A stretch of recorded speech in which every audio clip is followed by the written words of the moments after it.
Amados, vamos meditar na palavra, vamos aproveitar aqui esse momento que o Senhor nos dá. Quero começar com uma leitura em Atos, capítulo 15, versículos 35 a 39. Um momento que a Escritura narra, não esconde, mas um momento um tanto doloroso na história de dois grandes servos do Senhor. Dois homens dedicados, homens que contribuíram com o projeto de Elohim, que beneficiaram muitas vidas, mas que em um momento houve um atrito entre eles e até mesmo uma separação. E que a gente precisa tirar lições para nós. Há muito se fala sobre esta separação de Barnabá e de Shaul. Não há dúvida que a obra que eles fizeram sob a direção do Eterno foi uma obra espetacular, maravilhosa. Eles levaram o testemunho do que eles fizeram, tanto em Antioquia quanto depois na sua primeira viagem, passando ali pelas regiões de Chipre, depois subindo para a região da Galácia, Pisídia. Eles fizeram uma obra maravilhosa, o Senhor usou eles poderosamente, mas um episódio causou a separação deles. E nós queremos estudar aqui para que nós possamos tomar para nós a lição que esse texto nos transmite. Ele podia ter sido desconsiderado aqui, mas é bem verdade que faltaria alguma explicação para a separação aqui de Barnabá e Shaul, porque Shaul continua o seu ministério sem Barnabá, ele continua com Silas. Vamos aqui ao capítulo 15, versículo 35 do livro de Atos. Diz assim, vamos ler até o versículo 39. E Shaul e Barnabá ficaram em Antioquia ensinando e pregando com muitos outros a palavra do Senhor. Alguns dias depois, disse Shaul a Barnabá, tornemos a visitar nossos irmãos por todas as cidades em que já anunciamos a palavra de Jeová, a palavra do Senhor, para ver como estão. E Barnabá aconselhava que tomassem consigo a Johanan, chamado Marcos. Mas a Shaul parecia razoável que não tomassem consigo aquele que desde a Panfilha se tinha apartado deles e não os acompanhou naquela obra. E tal contenda houve entre eles que se apartaram um do outro. Barnabá, levando consigo a Marcos, navegou para Chipre. Continuando aqui no versículo 40, e Shaul, tendo escolhido Silas, partiu, encomendado pelos irmãos à graça de Jeová, a graça do Senhor. Meus amados, temos aqui esse momento de separação de Barnabá e de Shaul, e que mostra para nós, mesmo homens experimentados, servos fiéis, homens dedicados, podem ter momentos em que pode haver uma separação momentânea. E, de fato, aqui o texto diz que houve uma contenda entre eles.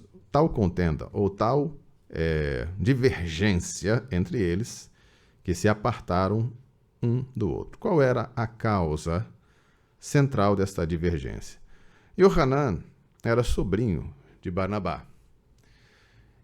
E, anteriormente, logo no início, quando o Senhor chamou a Barnabá e Shaul para levá-los a esta missão de pregar a outras cidades do Império Romano, diz aqui no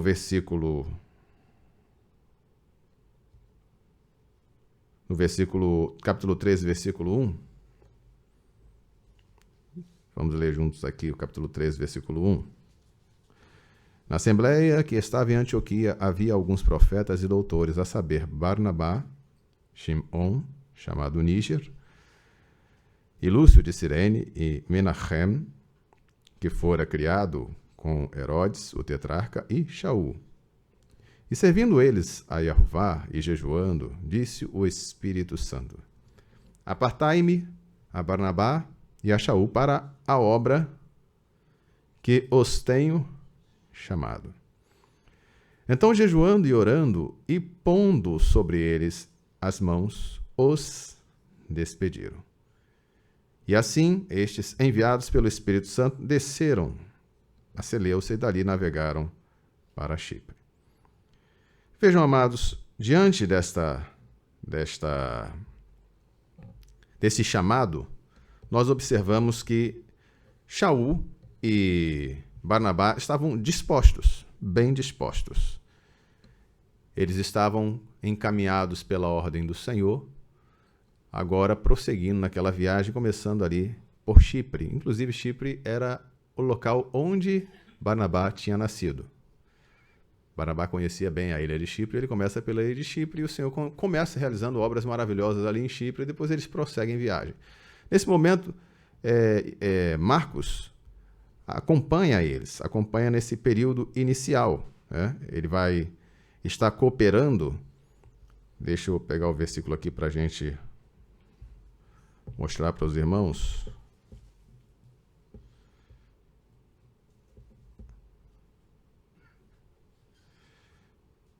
No capítulo 3, versículo 5. 3, versículo 5, está aqui.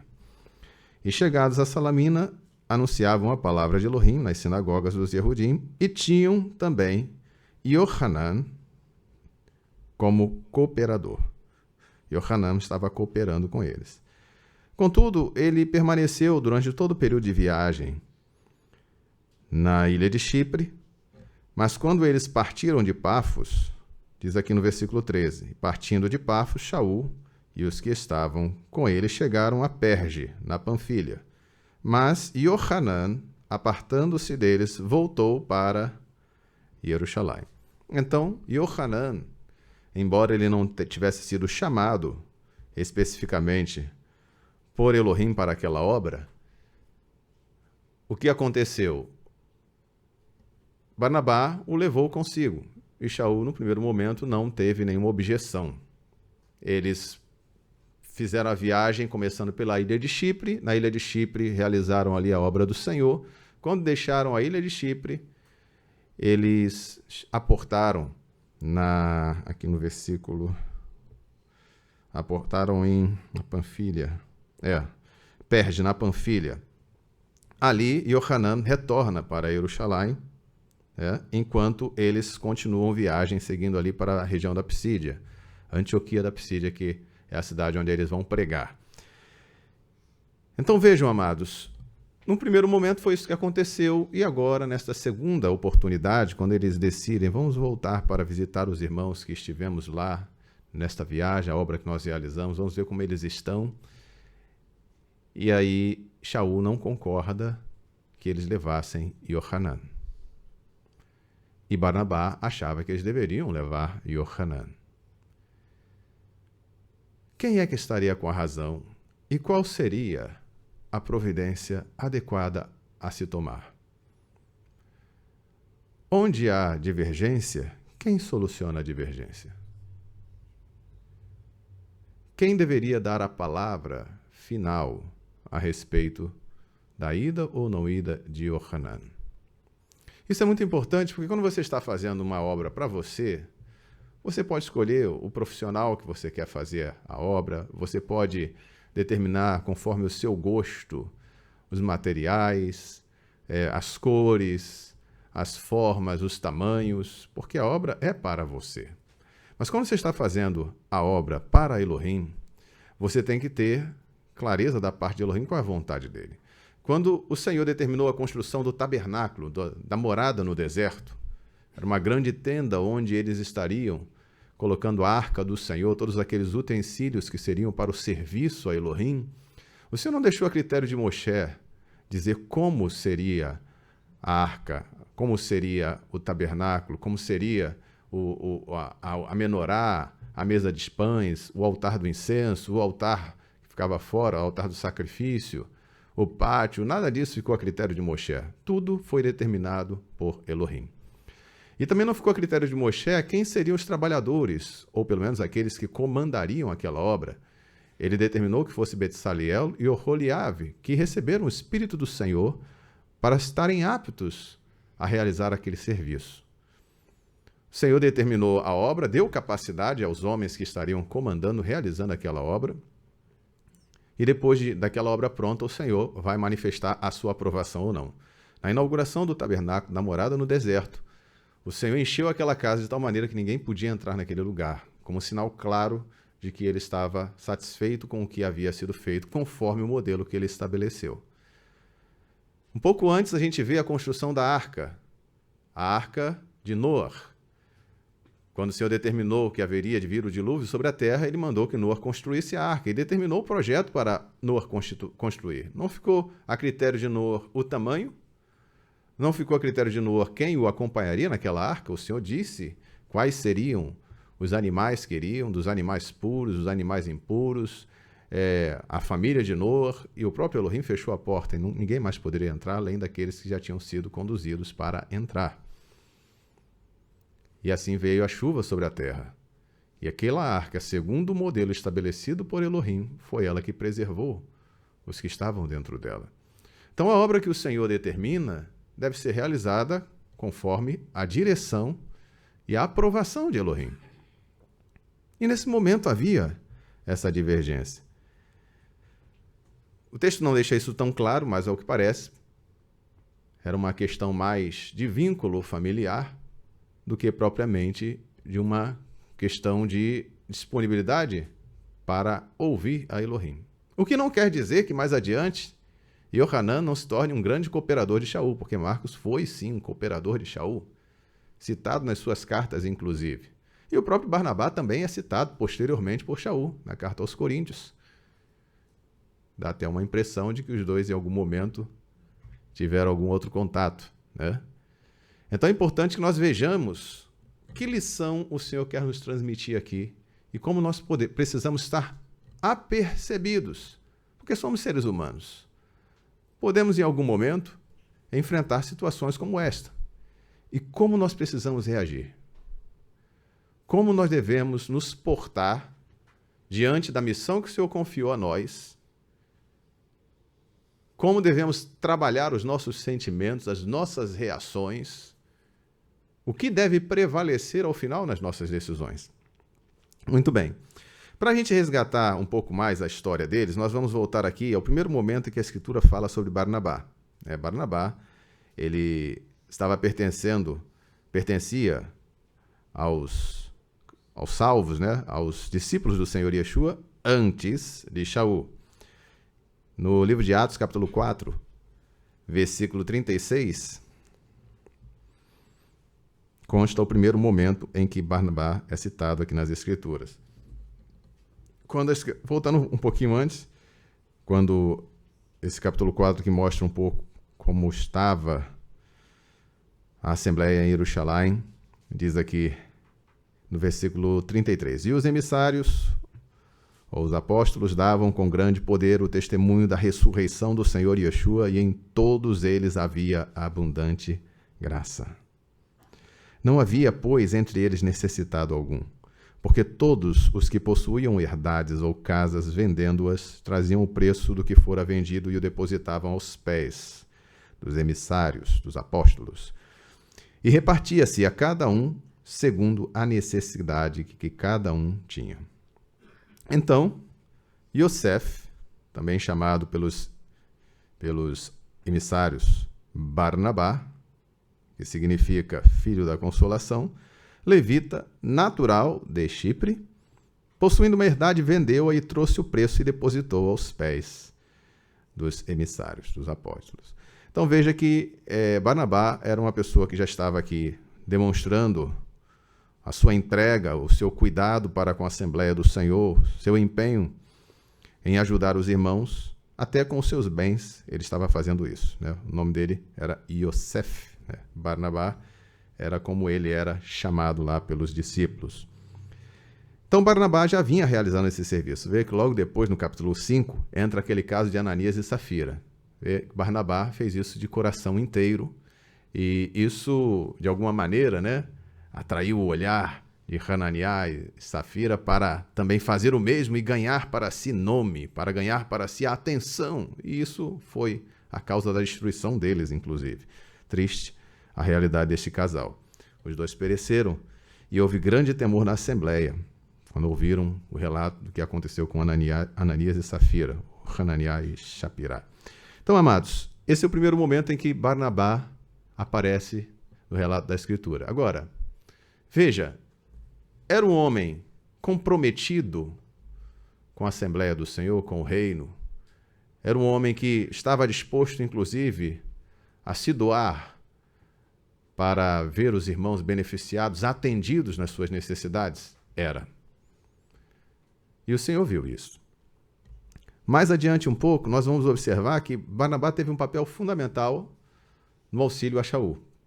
Porque quando Shaul teve um encontro com o Senhor, foi lá naquele caminho para Damesk. Os irmãos conhecem a história, né? Ele estava indo para Damesk para perseguir os irmãos, para levar presos, levar para Jerusalém, e o Senhor apareceu a ele. Aconteceu tudo aquilo quando Hananiá, já é um outro Hananiá, enviado à casa onde Shaul estava, ora por ele, e ele volta-se para o Senhor, vai agora se tornar um pregador em Damesk, que ele já está ali trabalhando. Só que a coisa não ficou boa para Shaul em Damesk, queriam prendê-lo, ele teve que fugir da cidade, Damasco, e ele voltou para Jerusalém. Quando ele chega em Jerusalém, ele tenta se juntar aos irmãos, aos discípulos, mas ele não consegue, porque ninguém acreditava que ele estava mudado. Ninguém acreditava que Shaul era agora um novo Shaul, era um servo do Senhor, de maneira nenhuma. Então, o pessoal fugia dele. E foi justamente Barnabá que pegou Shaul e levou ele para introduzi-lo no convívio com os irmãos. Versículo 26, capítulo 9, versículo 26, narra isso. E quando Shaul chegou a Jerusalém, procurava juntar-se aos discípulos, mas todos o temiam, não crendo que fosse discípulo. As pessoas não criam que ele havia sido transformado em um servo do Senhor. Aliás, muita gente sentiu na pele, né, as perseguições de Shaul, ou pelo menos tinha algum parente que sofreu. Então Barnabá, tomando-o consigo, o trouxe aos apóstolos, aos emissários, e lhes contou como no caminho ele vira o Senhor, e este lhe falara, e como em Damesk falara ousadamente no nome de Yeshua, e andava com eles em Jerusalém, entrando e saindo. Então, Barnabá teve uma participação importante na receptividade, na recepção de Shaul pelos irmãos em Jerusalém. Ele gozava do respeito dos irmãos, e por causa de Barnabá, Shaul foi recebido no seio da Assembleia em Jerusalém. Aí acontece o quê? No capítulo 10, nós estamos aqui no capítulo 9, né? No capítulo 10 vai narrar aquela situação de Cornélio com Quefá, né? Quando os irmãos vão descobrir finalmente que eles precisavam pregar para os gentios também, que não podiam ficar só pregando para os judeus, que o anúncio tinha que chegar a todo mundo.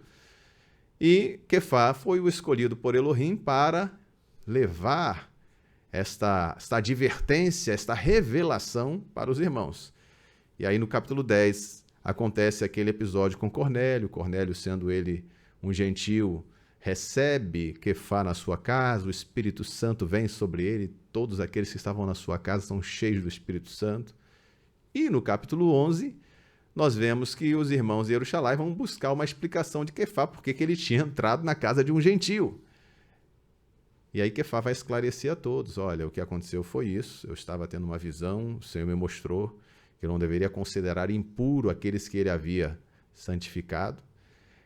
E agora eu fui chamado, o Senhor me conduziu à casa de Cornélio, eu levei testemunhas, eles viram o Espírito Santo operando ali naquele lar, naquela casa, e eu estou trazendo para vocês esse testemunho de que o Espírito Santo nos conduz a pregar também para os gentios. Em outras palavras, foi isso que ele falou. Então a obra precisava avançar, né? Nesse mesmo capítulo 11, o anúncio chega a Antioquia, né? Alguns irmãos que foram dispersos por causa da perseguição, eles chegaram a Antioquia. Diz aqui no versículo 20.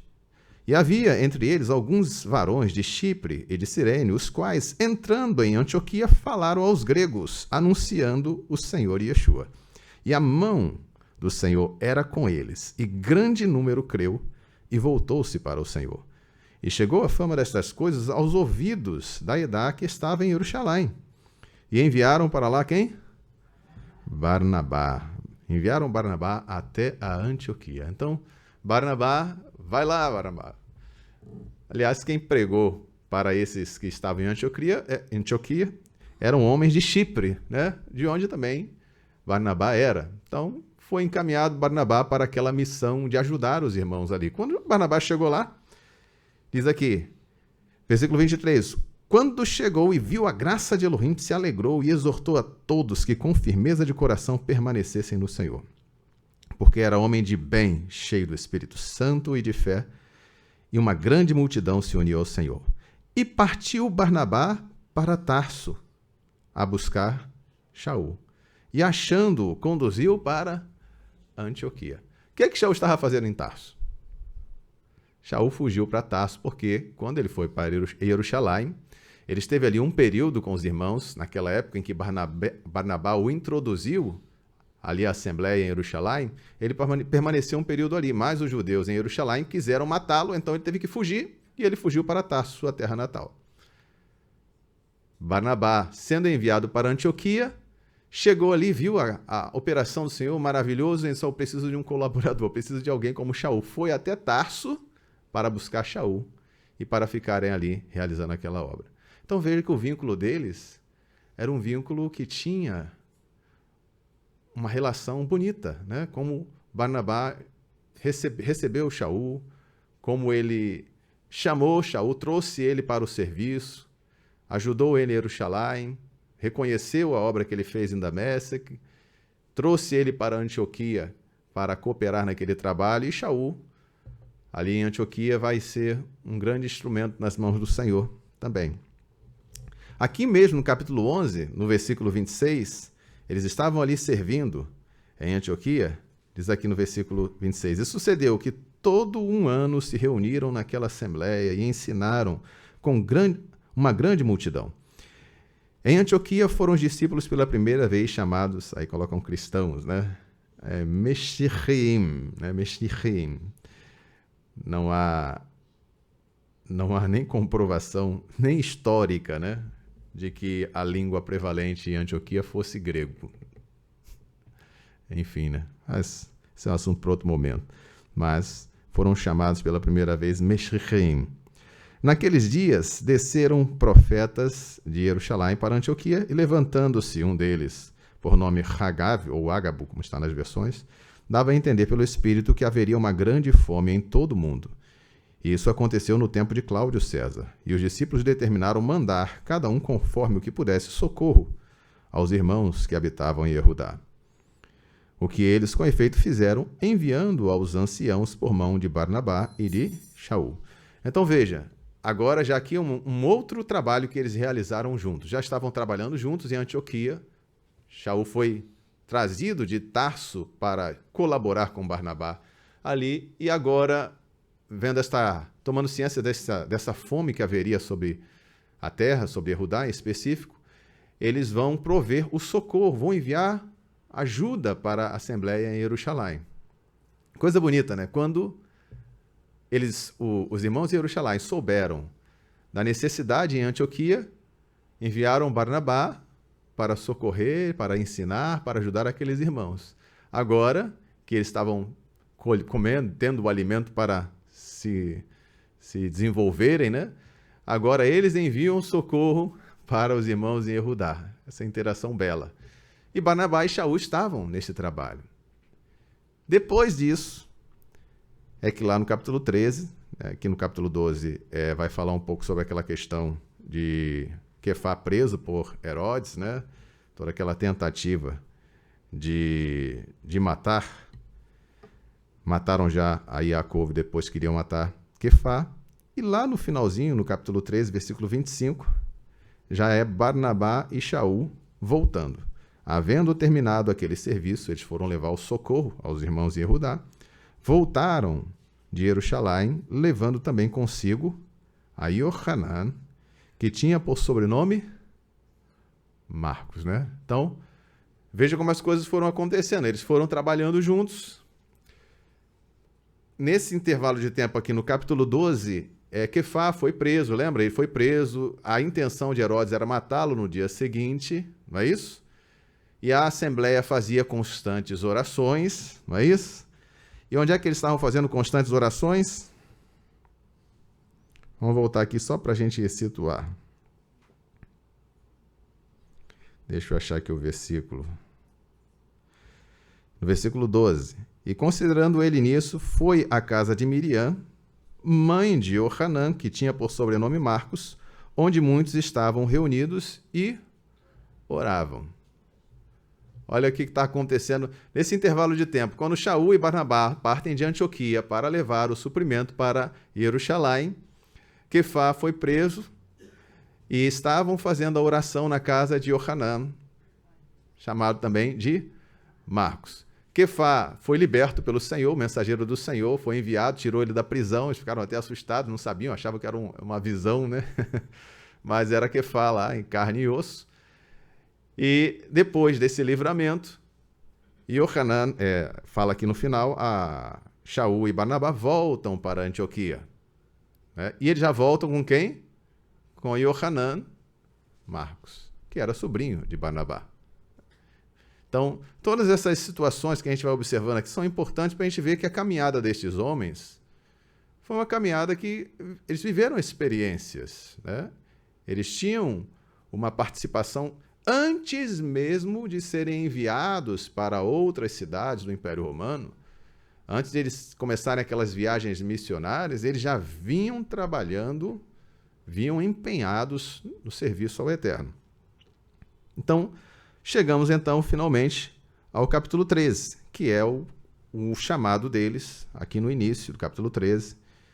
Diz no versículo 2, servindo eles a Yahová e jejuando, disse o Espírito Santo, apartai-me a Barnabá e Shaul para a obra que os tenho chamado. Louvado seja o Senhor. Era uma obra que o Senhor já tinha em mente quando ele escolheu Shaul, quando ele tirou Shaul das trevas, do engano, daquele entorpecimento. Na verdade, como ele estava cheio daquelas tradições, cheio daquelas influências que ele recebeu, de homens que ele achava que eram homens justos, tementes ao Senhor, mas que na verdade eram opressores, enganadores. Então, Shaul, ele consciente agora, porque estava diante do Senhor Yeshua, ele vai mudar o rumo da sua vida, ele vai perguntar para o Senhor, Senhor, que queres que eu faça? E o Senhor já tinha um propósito na vida de Shaul, te porei por luz entre os gentios. Só que não foi de imediato que ele foi cumprir essa missão. Ele teve um período em Damasco, teve um período em Jerusalém muito curto, depois teve um período em Tarso, voltou, teve um período em Antioquia. E agora, junto com Barnabá, estava recebendo esse chamado. Diante de todos esses acontecimentos, eles vão prosseguir a primeira viagem e vão acompanhá-los de Johanã. Em Chipre, nós não vemos grandes riscos de vida, né, de morte, para Shaul e para Barnabá. Embora eles tivessem oposição na pregação, eles não tiveram ali uma coisa mais física, uma guerra ali tão firme. Mas quando eles chegam na região da Galácia, Psídia e da Galácia, eles vão começar a sofrer perseguições mais duras na primeira viagem. Aqui no capítulo 13, nós vamos observar o seguinte, capítulo 13, versículo 14.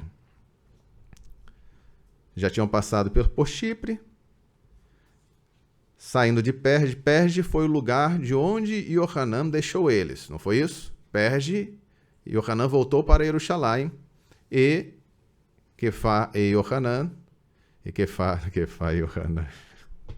Shaul e Barnabá foram para a região da Galácia. Ok? Onde é que Johanã estava primeiro? Antes de tudo, ele estava em Jerusalém, orando lá por Quefá, pela libertação dele, não é isso? E Shaul e Barnabá, quando regressaram, depois de terem entregue as dádivas para suprimento em Yehudá, eles voltaram levando consigo para Antioquia e Johanã. Levaram de volta para Antioquia. Ok? Quando eles vão para essa viagem, levam Johanã com ele. Só que depois que Johanã passa por Chipre, chega em Perge, ele volta para Antioquia? Não, ele volta para Jerusalém, para o seu local original. Okay? Dali, então, Shaul e Barnabá prosseguem viagem e começam a sua obra ali dentro da Galácia, que a coisa vai começar a engrossar quando eles chegam em Antioquia da Psídia.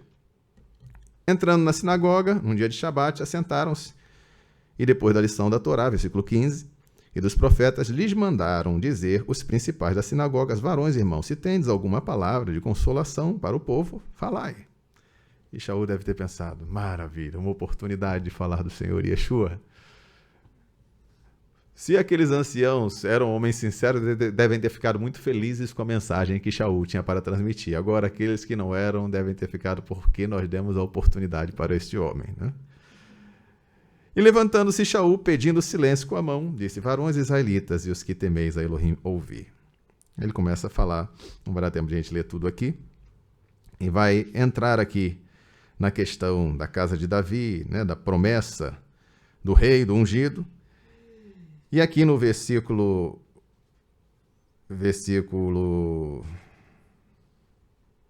aqui no versículo 29, e havendo eles cumprido todas as coisas que dele estavam escritas, tirando-o do madeiro, puseram na sepultura, mas Elohim o ressuscitou dentre os mortos.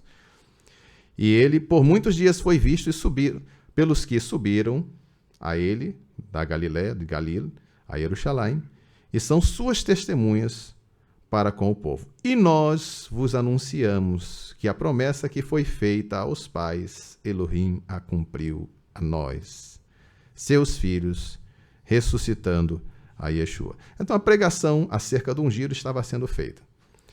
E diante desta pregação nós vamos ver que haverá uma reação, né? A cidade toda vai se mover para ouvir no Shabat seguinte a pregação de Shaul. Foi uma coisa extraordinária, uma operação de Elohim. O Senhor despertando os corações. Às vezes a gente acha o seguinte, que é preciso acontecer uma coisa extraordinária para o povo se inclinar e querer receber algo. E na verdade não. Quando o Senhor quer, Ele move os corações. Quando o Senhor quis construir o tabernáculo no deserto, o Senhor mesmo colocou no coração do povo fazer aquelas doações. E de tal maneira foi a operação do Senhor que Moshe teve que proibir. Olha só, não tem mais, está proibido fazer mais doações.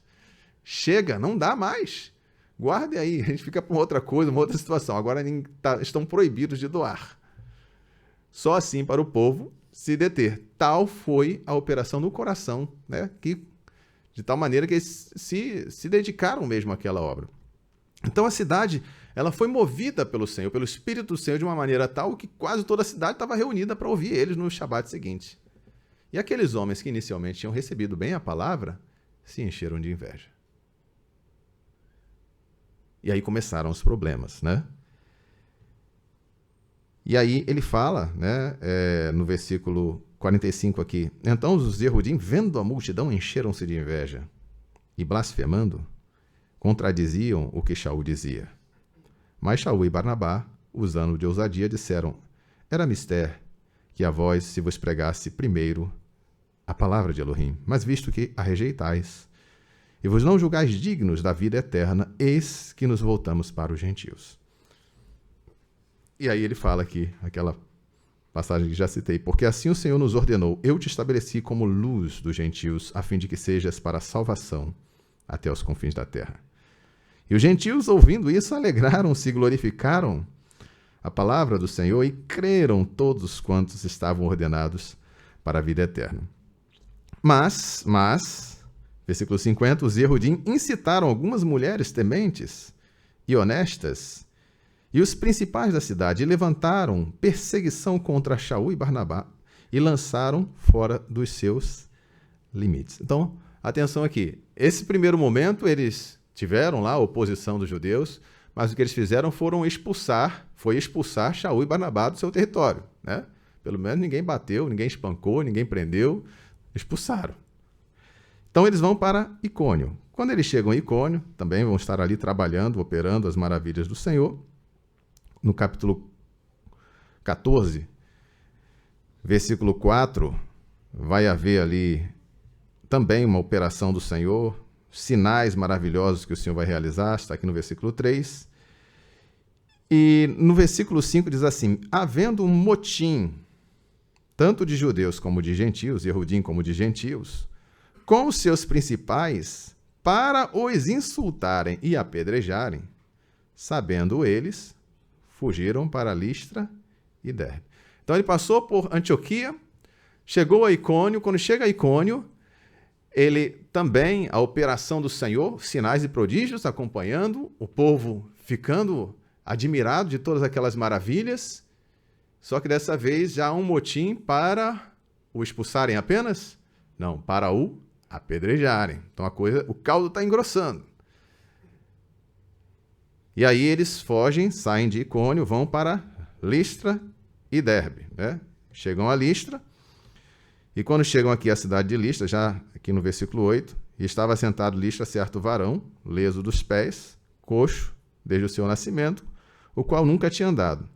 Este ouviu falar Shaul, que, fixando nele os olhos e vendo que tinha fé para ser curado, disse em voz alta: levanta-te direito sobre os teus pés. E ele saltou e andou. Então o Senhor opera um milagre, já aqui, diante de todos, nesta alma, nesse coxo, o que vão começar os moradores de Listra a achar que eles eram deuses que desceram dos céus, né? Um vão chamar de Zeus e outro de Hermes, né? Chamam de, aí botam os nomes romanos que foram depois atribuídos, né? Era Júpiter e Netuno? Mercúrio. Aqui na minha versão que eu já botei a mudança, Zeus e Hermes. Então, eles, com grande dificuldade, fizeram com que aquelas pessoas parassem, cessassem. Nós somos homens como vocês. E então eles começam agora a tentar trazer para eles a realidade da salvação do Senhor Yeshua. E aí no versículo 19, diz aqui, olha, sobrevieram, porém, os Yehudim de Antioquia e de Icônio, que, tendo convencido a multidão, apedrejaram a Shaul e o arrastaram para fora da cidade, cuidando que estava morto. Mas rodeando os discípulos, levantou-se e entrou na cidade. E no dia seguinte saiu com Barnabá para Derbe. Então, veja, a primeira cidade ele chegou e foi expulso. Na segunda, fizeram a trama para apedrejá-lo, ele descobriu, fugiu para outra cidade. Na terceira, eles apedrejaram Shaul. E o deram como morto, e aí eles foram para Derbe. Depois eles pensaram, não vamos voltar mais não, vamos ficar por aqui. Não, eles voltaram, passaram de Derbe, voltaram para Listra, voltaram para Icônio, voltaram para Antioquia, depois chegaram a Perge e retornaram para Antioquia, da Cilícia. Então, amados, foi esse o momento que Yohanan não esteve com eles. E aí Shaul, naturalmente, percebeu, bom, o chamado foi para nós. E, de fato, Yohanan talvez não estivesse preparado para enfrentar o que nós enfrentamos nestas cidades. Tem certas situações que é preciso perceber a providência de Elohim, dando inclusive o escape. Poderia ter passado na mente deles, puxa, Yohanan deixou a gente aqui em Perge, né? Foi embora. Mas será que se ele tivesse ido, ele estaria pronto? O Senhor chama aqueles que ele já está vendo como prontos, preparados para uma obra. Muitas pessoas dizem, o Senhor não chama os capacitados, o Senhor capacita os escolhidos. Não, o Senhor chama quando você está pronto. O Senhor não chama despreparado. Ele pode acrescentar a você elementos, direção, conhecimentos, mas quem acha que não precisa se preparar porque o Senhor vai chamar, ainda que ele esteja despreparado, e o Senhor vai dar todo o preparo para ele como uma varinha mágica, isso não existe. Às vezes, o preparo que a gente precisa ter envolve até experiências desagradáveis que a gente sofre na vida, até certas frustrações, em certa medida, são importantes para um preparo, para a gente começar a perceber que quem deve estar no comando, no controle, é Elohim, e não o nosso intelecto. Há inúmeros exemplos disso aí na história, né? Mas eu prefiro o que está escrito. Moshe, por exemplo, ele tentou, nos seus 40 anos, ele tentou tirar o povo de Mitzrayim, do Egito. Tinha boa intenção, sabia que era o escolhido de Elohim, tinha conhecimento acumulado ali em Mitzrayim, mas ele não estava pronto. Quando o Senhor chamou aos 80 anos, ele achava que não estava pronto. E, de fato, se fosse pela própria força dele, ele não estaria. Mas ele aprendeu uma coisa importante. Ele aprendeu a não passar adiante de Elohim. Mesmo com toda boa intenção, mesmo com a disposição até de se colocar em risco, como ele se colocou, não basta a boa intenção para fazer a vontade de Elohim. É preciso estar realmente conhecendo a vontade do Senhor, buscando a direção dele, sabendo o que fazer em cada momento. E às vezes até servos do Senhor se confundem. Pensam que é, mas não é. Davi era muito criterioso em relação a isso, né? Ele pergunta para o Senhor: Senhor, eu vou? Ele disse: não, calma aí, mas o Senhor respondeu que eu vou, mas o Senhor vai comigo? E mesmo quando o Senhor ia com ele, ele ficava esperando a estratégia de guerra, de batalha que o Senhor daria para ele, como ele iria vencer os inimigos. E o Senhor dava ali para eles as direções e Davi era vitorioso. Isso é agir prudentemente. Isso é agir segundo a direção do Senhor. Isso garantiu a ele sempre as vitórias. Ele guerreava as guerras do Senhor. E se a guerra é do Senhor, quem comanda é o Senhor. Aleluia. Hoje a gente tem uma guerra travando. Nós pelejamos, como está lá em Risaion, junto ao Cordeiro. Ele vai conosco e ele vai pelejando e direcionando a sua edade. Voltando aqui para Shaul e Barnabá, estavam realizando aquela obra, obviamente, uma obra maravilhosa. Eles voltam para Antioquia. Tem aquele problema ali sobre a circuncisão, que alguns chegaram dizendo que era necessário que se circuncidassem para serem salvos. Quem não se circuncidasse entre os gentios não estaria salvo. Porque era uma obrigação, estava lá na Torá e tinha que cumprir essa obrigação. E Shaul travou uma grande batalha com esses que pensavam desta maneira. Teve que ir até Jerusalém para esclarecer isso diante de todos. E quando chegou ali em Jerusalém, ele contou as maravilhas que eles tinham feito em nome do Senhor nessa obra que foi confiada a eles. Depois de tudo esclarecido, voltaram para Antioquia. E quando chegaram em Antioquia, já estavam até acompanhados de Silas nesse momento, porque Silas foi enviado para ratificar o conteúdo das cartas. Na carta dizia para os irmãos que eles ficassem tranquilos, né? Que eles não seriam obrigados a se circuncidar, que precisavam se guardar das coisas sacrificadas a ídolos, da carne sufocada no sangue, né? Da idolatria, basicamente. Então, eles voltaram para Antioquia e, chegando lá, veio esse pensamento de Shaul e Barnabá estavam concordes de que era necessário voltar para ver a situação daqueles irmãos que eles deixaram lá na região da Galácia, né? Eles queriam saber como é que estavam os irmãos, queriam voltar para visitá-los. Isso eles estavam concordes. Mas aí Barnabá falou: então vamos levar Marcos, vamos levar Yohanan conosco novamente? Aí Shaul falou: não, ele não passou pelo que nós passamos lá. Ele não achava razoável que eles colocassem Marcos nesta situação, visto que ele não tinha acompanhado esse momento de dificuldade que eles passaram lá. Algumas pessoas diziam: mas Shaul não acreditava no potencial dos jovens. Mas é simples. Primeiro, quando o Senhor te confia uma missão,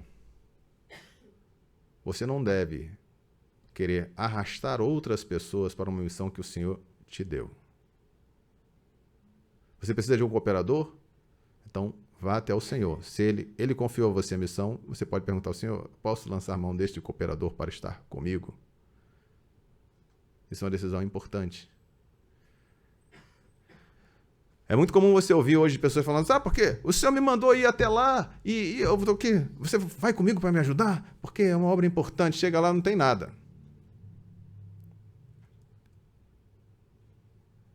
E você, porque ficou pensando: puxa, é uma obra do Senhor, vou lá fazer a obra do Senhor também, não vou me negar a ajudar e tudo mais.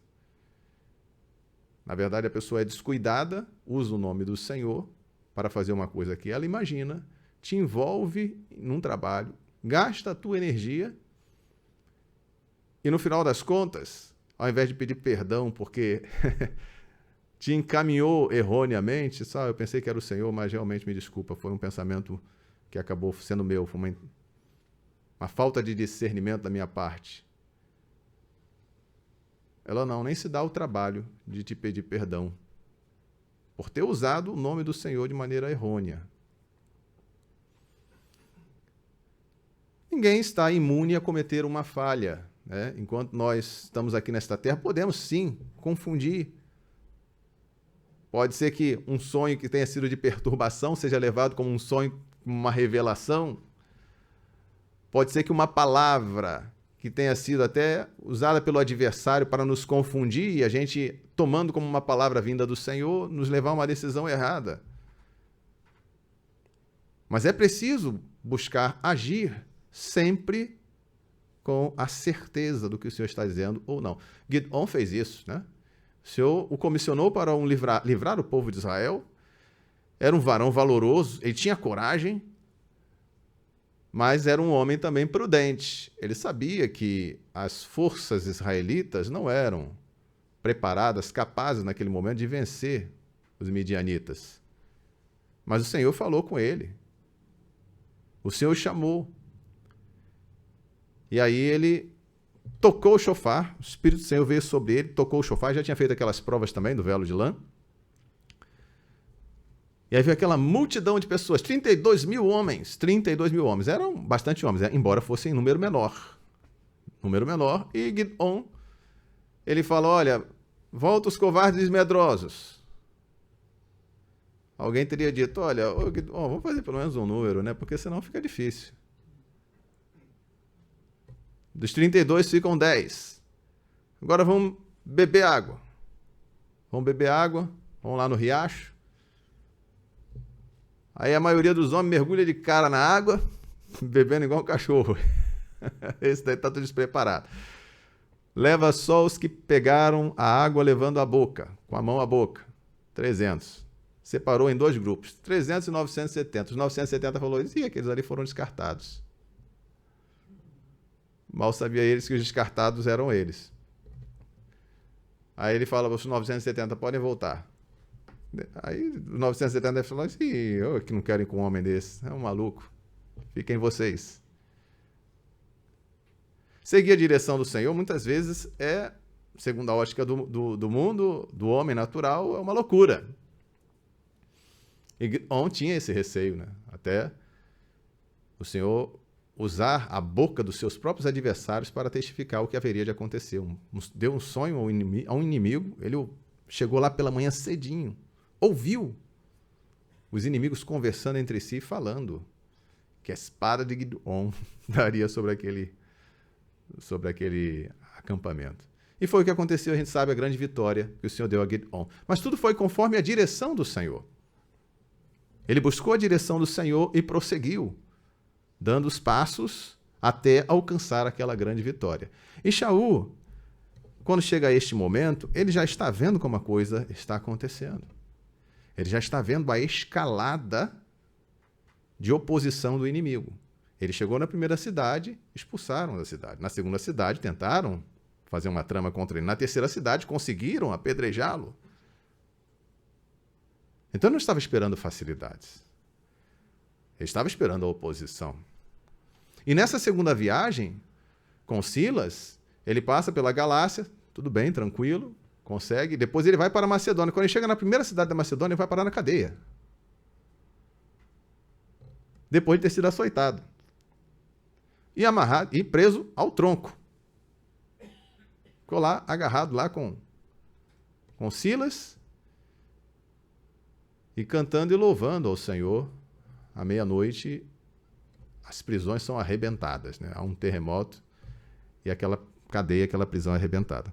Então, amados, o que eu quero deixar aqui nessa primeira etapa, nessa primeira parte da mensagem, embora não faltasse tanto para concluir, mas era importante a gente não deixar de trazer aqui as últimas lições. É que Shaul, ele estava consciente das dificuldades que ele haveria de enfrentar. Enquanto Barnabá, ele demonstrava a questão do sentimento indo à frente. Mais adiante, eu vou trazer na próxima meditação, como o próprio Shaul, ele vai requisitar Marcos, vai adiante chamar Marcos para cooperar com ele no trabalho, vai citar Barnabá, a sua carta aos Coríntios também, demonstrando que não havia da parte dele nenhum ressentimento, o que ele estava preocupado em cumprir a sua missão.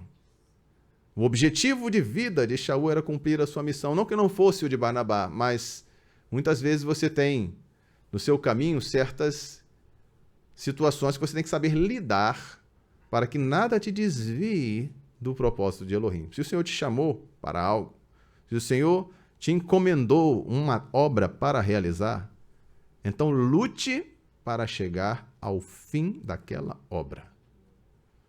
Todo o seu esforço deve ser fazer como Shaul fez, né? Combati o bom combate. Acabei a carreira, guardei a imuná. Amém?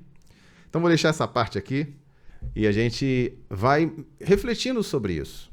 Refletindo, 2 servos do Senhor, 2 homens tementes a Elohim, dedicados. Que Barnabá, imagine você a relação que ele tinha com Shaul já. O carinho, o respeito que Shaul devia ter por Barnabá, como ele teve participação na vida de Shaul, naqueles primeiros momentos de acolhimento. E agora estava vendo ali essa divergência, mas era necessário estar focado no projeto de Elohim. Não podia ser algo que entrava aí uma questão humana, uma ideia, não, vamos levar, não vamos dar uma força, não. Primeiro é o projeto de Elohim. Se o Senhor tivesse aprovado e os 2 estivessem concordes naquela obra, e fosse Marcos com ele e Yohanan com eles, não haveria problema. Mas se há ali algum ponto de fricção, o que tem que se pensar é o seguinte: o Senhor me deu esta missão. Não quero que nada me impeça de realizar essa missão. Então, se isso representa que Marcos e Yohanan pode fazer outro trabalho, outra obra, então eu vou continuar nesta missão, porque é esta missão que eu tenho que cumprir. Aleluia. Bendito seja o Senhor. Mas é importante a gente observar isso. Olhe isso para uma aplicação na sua vida. Às vezes não é uma pessoa, mas é uma atividade, é uma distração, é um tropeço colocado no caminho, uma tentação. O maligno ele vai usar os meios possíveis para tentar te impedir de levar o objetivo de Elohim, a obra do Senhor, até o fim. Se porventura, num momento, o maligno pode até conseguir nos interromper na caminhada, nós temos que retomá-la para chegar ao fim do propósito de Elohim para as nossas vidas. Aleluia.